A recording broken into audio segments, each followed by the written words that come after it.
training some back with Doug and Carly. Doug's looking kind of skinny. Dad body. Yeah. It's great training with these two, training with people that have been bodybuilding for a while, and watching Doug just really take the time before every movement, every back movement that he's done so far today. We mainly just been focused on rows, but he keeps like jamming his shoulders kind of down and back. And when you go on your next set, I'd love you to talk about that a little bit more. Yeah. But sometimes it's hard to activate the lats. You know, if you're just like rowing, I think sometimes you're getting more like upper and maybe mid back, and it's hard to really focus in on slapping a lot of meat on here. Doug, can you turn around for a second and show us what we got going on with the back there?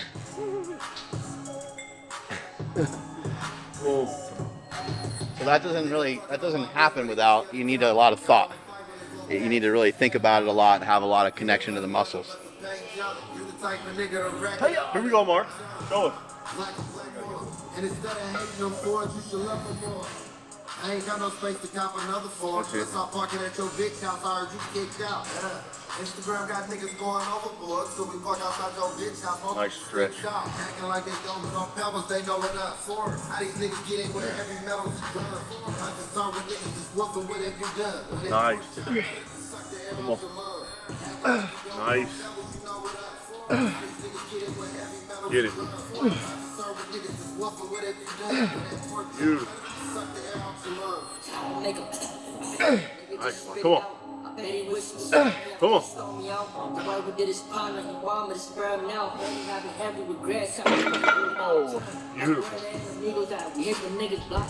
beautiful. Perfect with because like my lower back is all herniated, so like bent over rows suck. Yeah, this takes that out of it. Takes all of that out.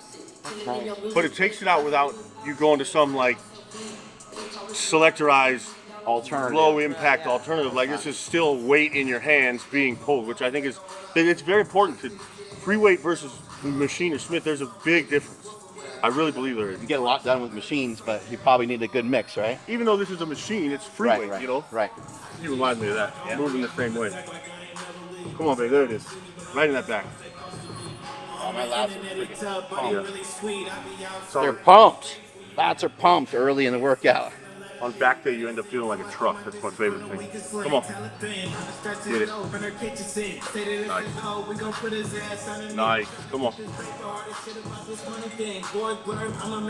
See how the natural pull of this is kind of down and back? Yeah.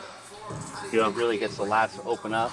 Oh, I think it stretches the lats. It pulls the lats in that perfect position. Yeah. All right, so like you were talking about with the putting yourself in a position, I always, you know, it's very true. I think that until you really learn what position to put yourself in before an exercise, you're going to miss the exercise. Or a lot of times we spend time just pulling or pushing, however you want to say it, but you're not getting everything out of the correct muscles that you're looking for. So before I do it, I'll get in there, and you let the lats be pulled all the way forward by the weight, and then after that, you just contract them back and push that chest down into the pad. And then the lats are still fully stretched here, but you're in position where you can pull and engage with just the lats. Whereas if you were here fully stretched with your shoulders open, the first thing that has to happen is shoulders have to come back and then pull. Or you just pull with all your rear delts like that. So you'll see when I do the set, it's gonna stay in this position of execution so the lats get the beginning and the end of the contraction.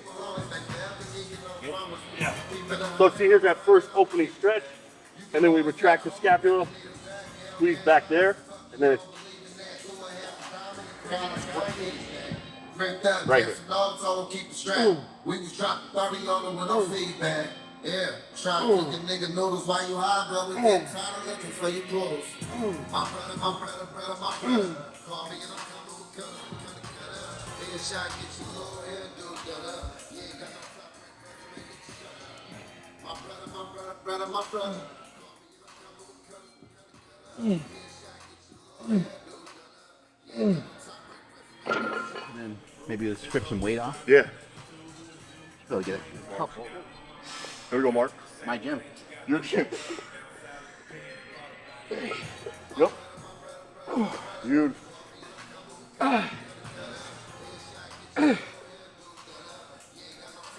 Nice. Then drop it.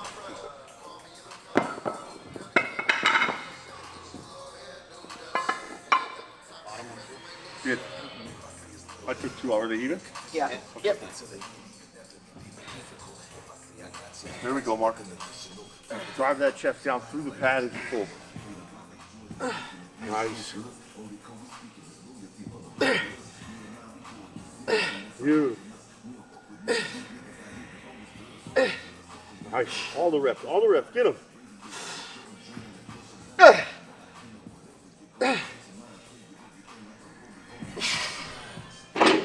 Oh, solid. Shit. Fucking solid. I must compliment you on that. Oh, thank you. Those are incredible. California Crazy Wear, man.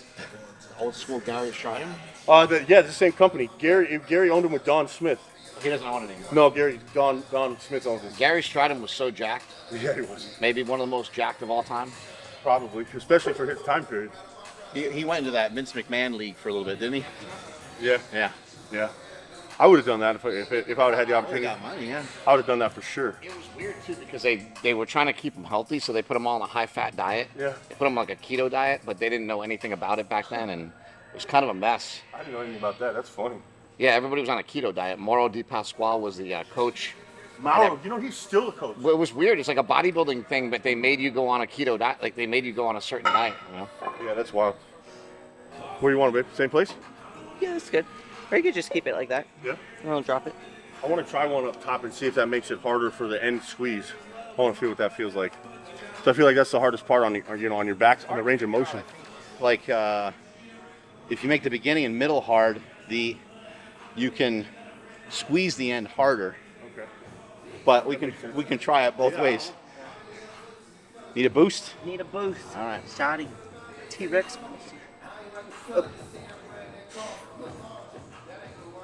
It's too far back here, then it doesn't feel the same. You got to be up pretty far on that bench. Right. Come on. Yep. Here you go.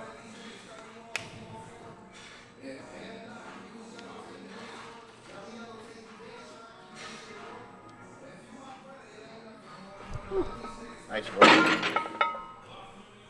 Nice work, huh? Yeah, good job. Drop it? Okay. Throw them up here now. Ooh.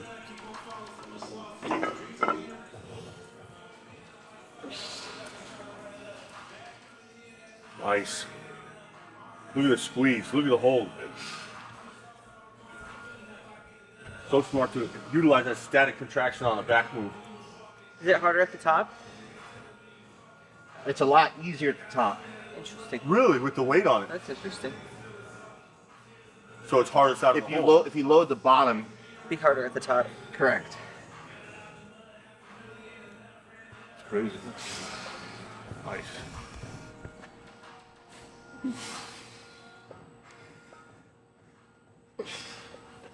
With the glutes. Oh yeah. Nice. Then drop the weight a little bit. Maybe just some from the, maybe one from the middle, one from the top. Got it. Here we go.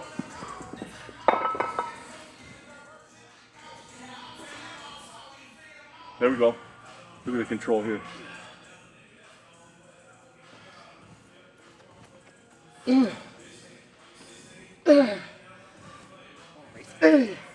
Come on.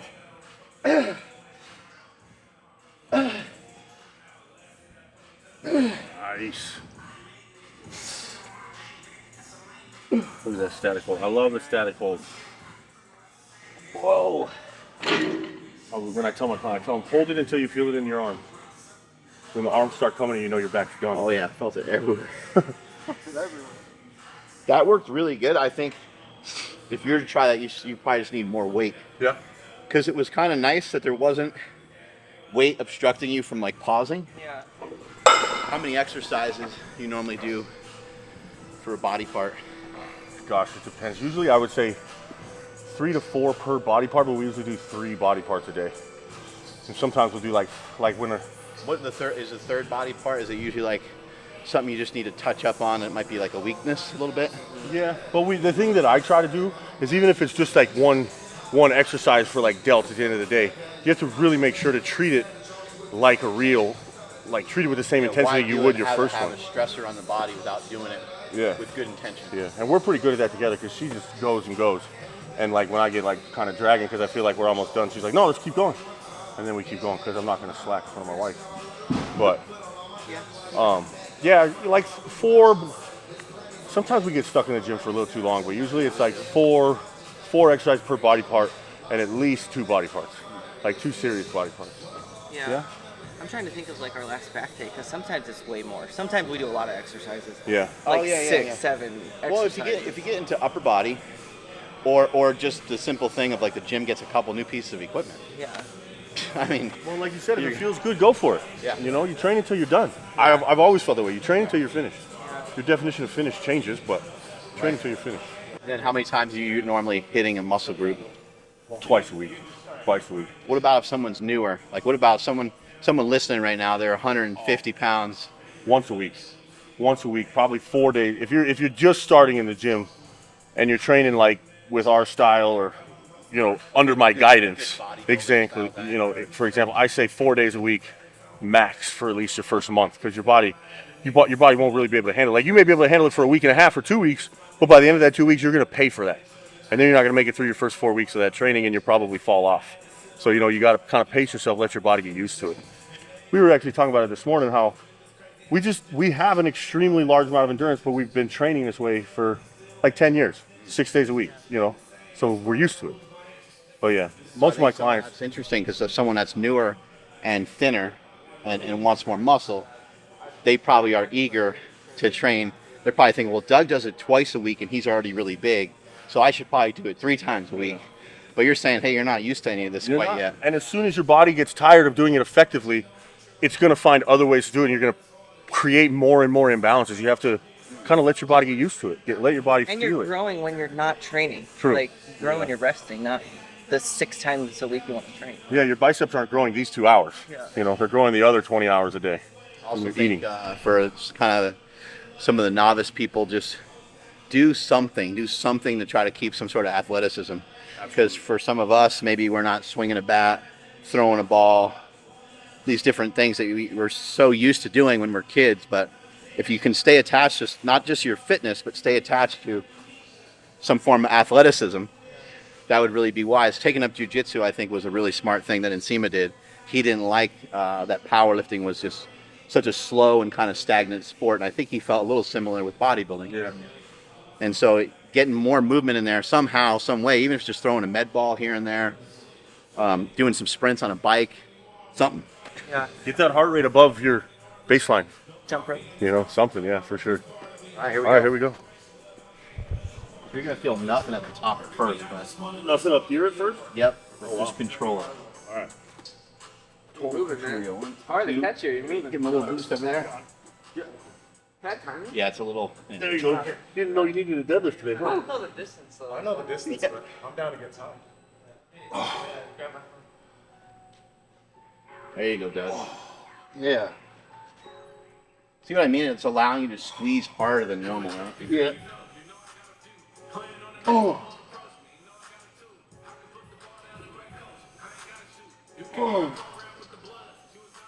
So the way this weight is set up right here, it's not giving him as much when he pauses at the top here. But what it's making him do, it's making him actually flex his muscles harder. Nice. Ooh. Okay. Yep. Oh.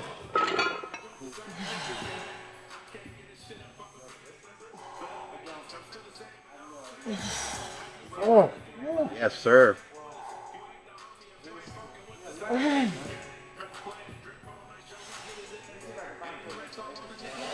Whoa. Nice. That's good. I said this before about powerlifting. When someone's training for strength, I think sometimes we make a mistake. Sometimes people are going so heavy that they can't think about the weight at all. Or they do a lot of their training where they can't think about the weight at all, which sometimes if you're going for 400 or 500, or in your case, like a 700-pound squat, it's not a great idea to be all up in your head and thinking about it. However, for a lot of you guys that are newer, I would love for you to be able to think on almost all your squats, maybe 80% of them, you should be thinking about, oh, how's my foot position? How's my lower back? You can't do that with a max load. You can't do that with 315 if your max squat is 335. You're going to be like, just thinking about how not to die and how to tighten up your belt and how to maybe cut the squat a little higher and stuff like that. So use weights that's going to allow you to explore your technique and explore different stances. Maybe for you, going out real wide feels good. Maybe going in closer, but you're not going to ever know these things if you're just trying that same heavy max all the time. Well, I always kind of say that's the goal is, you know, you have that feeling where you're close to your max and you're just trying not to die, like you say. Yeah. And then you have, you know, like your first 2 or 3 sets where I like to call it, you're going through your pre-flight checklist. You're like, all right, feet, hips, legs, glutes, abs, shoulders, ready to rock, right? And I always feel like my goal is to bring this feeling as far that way as possible.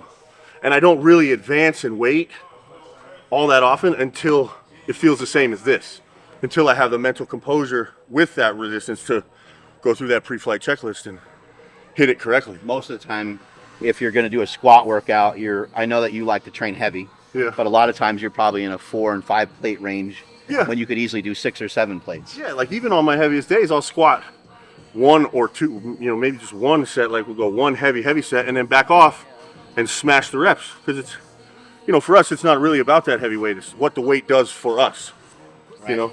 And I think, you know, you look at Jay Cutler and a lot of these other guys. I mean, I think I've seen Jay Cutler squat maybe around 5 plates Yeah. for some reps and deep. And it was very clear that he could have stacked on another plate very easily, but he had the strength, which I think it's a strength to not put another plate on there. Absolutely, 100%. Because the mental capacity. You know, I think we have things twisted up a little bit. I think we think, oh, that guy that throws on the extra plate, that's the cool He's the thing. stronger one, yeah. Or the guy who does fasting or the keto diet is stronger because he's not eating any carbs or something like that. And I think we have it backwards. It's actually harder to eat carbs. It's harder for Doug to like portion. Look how fucking big he is. Portion out a half cup of rice for this guy. You know, when he's in a prep, like it's harder to kind of flirt with it than it is to not have it in your diet at all. And same thing, I would say fasting is, I think, a really cool protocol. Yeah. That's come along, but we're also we need fasting to overcorrect how much eating Americans are doing. I think people consume calories like 16 times a day or something like that. Something wild like that. It's crazy, right? And so it's not even really fasting. It's simply just like not eating, because if you go back to the model that we had originally where people ate like 3 times a day, you wouldn't eat for probably 10 hours, and then you'd probably eat every 3 or 4 hours during the day or whenever it was convenient, and you'd have little bouts of fasting in between that. But anyway, I think what we think is hard, I think we sometimes have it screwed up. Because again, like if Doug takes me through some bodybuilding sets on a squat, I haven't done anything like that in a long time. We might be using 185, and I might be going, you know. Yeah. All right, we're good? Yeah. Yeah. Why don't we do something Move on to like the a next behind thing. the neck pullover with your shake strap pullovers? That'd be a good superset.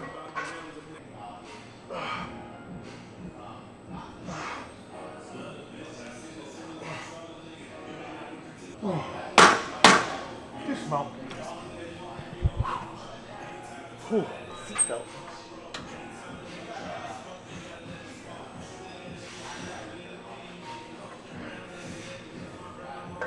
There you go, come on.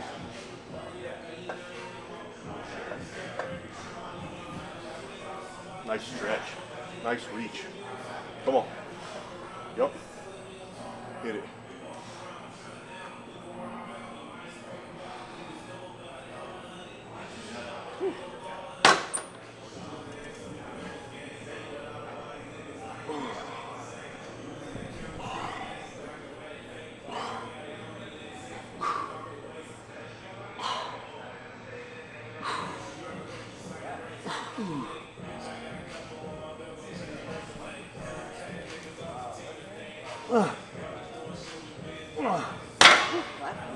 Yeah. Jack and Holmes Jack. Last one, big mark. Yep.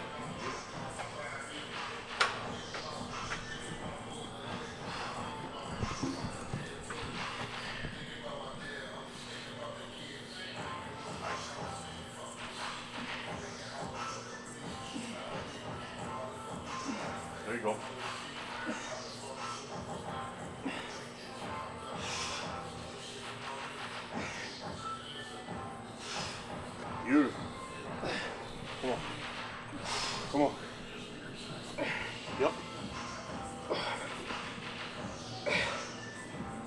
Oh yeah. Woo. Right into this little pullover movement here. Domestic abuse. I see it going on over there. Yeah. She's rough. Tight ship she runs. There you go.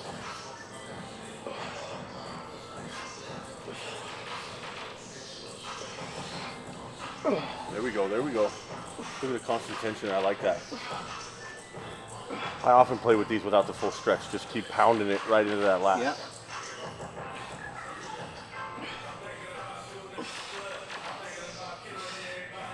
Just keep pounding it, that's what she said. That's what she said. Bam. So we started on this cool row machine, just regular flat bench. I'd call it like a seal row bench or something. We started with free weight. Went pretty heavy for like 5 sets on the free weight. And then just turned around, we have this prime row set up, and that was able to stretch the lats a little bit more, and you pull under a more strict range of motion. So that was really good, kind of the combination of the two. Then we finished with behind the neck pull downs and shaker strap pullovers. Just 3 sets there, going pretty hard, pretty heavy. Volume's high, like 20 most of the time, with some drop sets, and just really stimulate it. But those 3 exercises, we're out of here in a minute, hour and a half. Time to 3 recover. people. Time to eat. Eat and podcast. Strength is never a weakness. Weakness never strength. Catch you guys later.